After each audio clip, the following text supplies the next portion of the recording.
Hello everyone! For Genshin version 7.1, Vodyanitsa will be one of the upcoming 5-star characters releasing on the patch. After over a week of the 7.1 beta, the overall sentiment of Vodyanitsa's kit has been pretty negative, with many concluding she's pretty bad for a new 5-star character. But is she actually that bad of a character, or is a lot of the discussion around her just people over-exaggerating her weaknesses? To understand the actual state of Vodyanitsa's power level, let's go over her initial beta kit. But of course, don't forget that this is very early information from beta before official release, so very subject to change. Vodyanitsa is a 5-star Hydro Catalyst user who ascends with HP. Her main role is to support two different types of teams. She can either be a generic support for Hydro and Cryo characters, with Freeze teams getting the most value since they have both Hydro and Cryo characters, and she can be a support for Stellar Swirl teams, mainly with Anemo Stellar Swirl carries. However, she does not enable your team to trigger the Stellar Swirl reaction on her own. Her entire kit relies on her elemental skill. When used, she does hydro damage on cast and activates an effect called Song of Ages Past. While this is active, Vodyanitsa will do off-field hydro damage every 3 seconds, she will give the active character increased interruption resistance and heal them every 1.5 seconds, and any enemy hit by her skill will have their hydro and cryo res decreased. In addition, with her A1 passive, in Stellar Swirl teams, she will enable Animal Res Shred to nearby enemies when the team triggers Stellar Swirl reactions. And lastly, with her A4 passive, using Vodyanitsa's skill will give 17 stacks of lead vocal and 10 stacks of chorus. These stacks are simply quill buffs, which are additive damage bonuses for the team that scale with Vodyanitsa's HP, with the quill buffs maxing out when she has at least 65,000 HP. The lead vocal and chorus quills are the same, but the 17 lead vocal quills are for the active character, while the 10 chorus quills are for the off-fielders. Vodyanitsa's quill will buff a character's hydro damage, cryo damage, and in Stellar Swirl teams, direct Stellar Swirl damage. Emphasis on direct Stellar Swirl damage, because the quills will not buff the Stellar Swirl reaction damage that comes from triggering the reaction, only the Stellar Swirl damage coming from character abilities such as from Mizuki and Vesna. Vodyanitsa's burst simply does damage, and it deals more damage while her skill is active. I have not seen a single Calc using it, so at the moment it's not important. And that's everything on her base kit. She's a very straightforward character.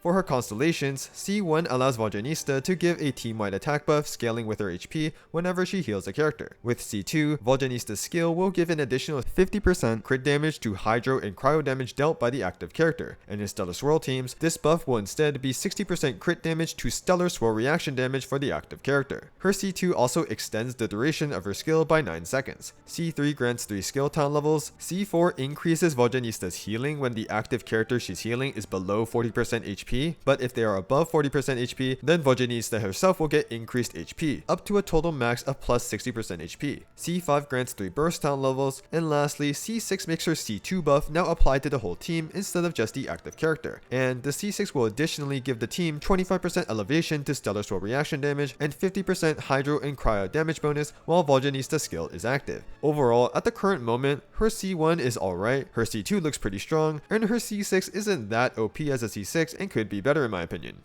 For potential build options, Vodyanitsa's signature is her best in slot.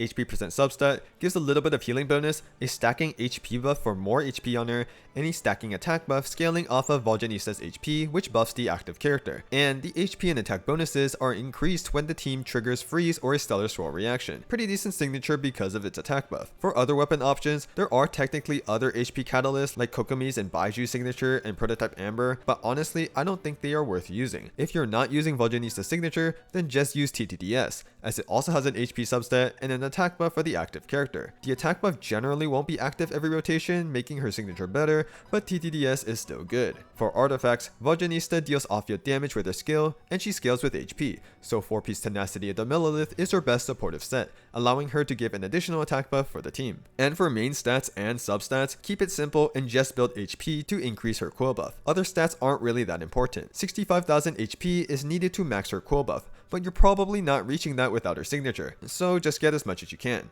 Finally, Vodyanitsa's potential best teams. One of her main roles is to buff Hydro and Cryo damage dealers, and since Freeze teams contain both, that's where Vodyanitsa can excel. The premier freeze DPS is Skirk, and for Skirk teams, alongside the Furina-Escoffier duo, Vodyanitsa currently looks like the best new final support slot for Skirk teams in terms of damage. She's better than Shenhe, better than Sitlali, and better than T4 Mona. She's not significantly better than Sitlali and Mona, who are the current best final supports for Skirk, but she's still better while also granting extra healing and interruption resistance. For those that don't have Escoffier, you can use Vodyanitsa instead, but it will be worse. And because Vodyanitsa's healing is single target, she alone is not enough healing for Furina for good fanfare generation. You can also use Vodyanitsa as a replacement for Furina for those who don't have her. Now, outside of freeze teams, Vodyanitsa can still generically buff Cryo and Hydro damage dealers. One good example of this is Hydro Varka, where he deals majority Hydro damage. Hydro Varka didn't really have amazing Hydro teammates previously other than Mona, so Vodyanitsa being able to fit in will be a nice improvement for the team. Vodyanitsa's other main role is to buff Stellar Swirl DPSs in Stellar Swirl teams. The main Stellar Swirl carry that synergizes with Vodyanitsa's kit the best is Vesna, who will be releasing as a new 5-star in the same patch. C0 Vesna does 17 instances of direct Stellar Swirl damage every rotation, and Vodyanitsa provides 17 Stellar Swirl quill buffs for the on-fielder, so it is clear that Vodyanitsa is designed with Vesna in mind. The ideal way to slot in Vodyanitsa is to just have one off-field crowd support where you want to keep Odette, and then an animal support. C4 Jean is alright, Sucrose is better, but C6 Farazan is overall the best because she's an extremely strong buffer for Vesna's damage. If you don't have C6 Farazan or Sucrose available, then you can have Vodyanitsa fill their slot and play the double crowd support duo of Odette and Crowd Traveler. In terms of raw sheet DPS, early calcs indicate that Vodyanitsa isn't actually the best support for her, but Vesna does really appreciate the healing and especially the resistance to interruption that Vodyanitsa grants her. Mizuki is the other Animo Stellar Swirl main DPS that exists in the game, and while she can utilize Vodyanitsa's buffs, she doesn't take full advantage of her because at C0, Mizuki only deals 4 instances of direct Stellar Swirl damage with her abilities. With C1, she just gets an extra 3 instances of direct Stellar Swirl damage, so Mizuki can only use 7 out of the 17 Stellar Swirl quills that Vodyanitsa provides the on-fielder with her skill. Lastly, Vodyanitsa can technically work in Snezhnaya Stellar Swirl teams with her Stellar Swirl buffs. However, this team doesn't take full advantage of Vodyanitsa since the additional Animo Red Shred she gives isn't that useful for Snezhnaya compared to a DPS like Vesna. That's everything on Vodyanitsa as of now. Based on all the early calcs and discussions that I've seen by a bunch of theory crafters so far, I do think that Vodyanitsa is currently fairly underpowered as a new 5-star support releasing in Snezhnaya. While her healing and extra interruption resistance is nice for comfort, she doesn't look like a massive damage upgrade for any of her best teams. Vodyanitsa is the new best 4th slot support for Skirk over Sitlali and C4 Mona. However, if you want the best damage upgrade for Skirk with an additional 5-star pull, Skirk's signature or C1 and even Escoffier's signature or C1 will be a better damage upgrade than pulling C0 Vodyanitsa in her current state. And Skirk doesn't really need Vodyanitsa's sustain with Escoffier on the team as a healer. For Hydro Varka, Vodyanitsa is a nice buff for this team, and the extra healing and interruption resistance is actually very helpful for Varka. But for the best overall damage upgrade, you will benefit much more from getting Varka's signature instead if you don't have it already. And for Stellar Swirl teams, it is clear that Vodyanitsa is designed to be Vesna's specialized support, but in her current state, Vodyanitsa is not the clear best support for her. At most current cost brackets, getting C0 Vodyanitsa isn't ideal for Vesna's damage. Assuming you have all the available best teammates, you'd rather get C6 R1 Vesna and C6 Odette before pulling for C0 Vodyanitsa. Vesna does really benefit from the extra healing and especially interruption resistance that Vodyanitsa provides, but C6 Diona also exists and can fulfill both these functions.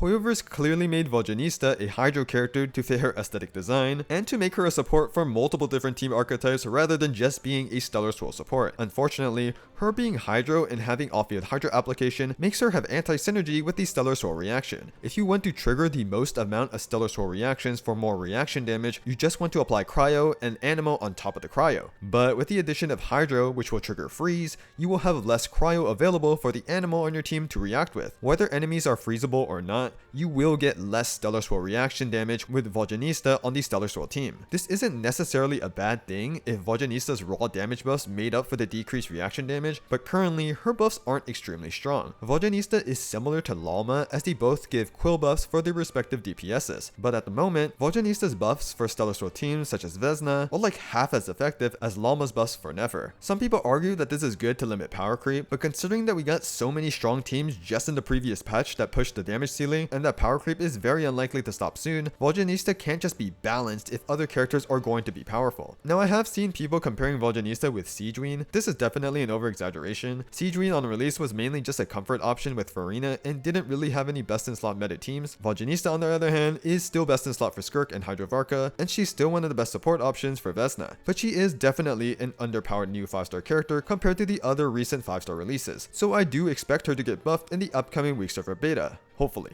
I hope this initial overview and analysis on Vodyanitsa's beta kit was helpful to you all. Big thanks to Theorycrafters Flip and raulfigas for allowing me to showcase their early pre-release calcs in this video. If you have any questions, feel free to leave a comment, like the video, or sub to the channel if you enjoyed, and with that, I hope you all have a wonderful day.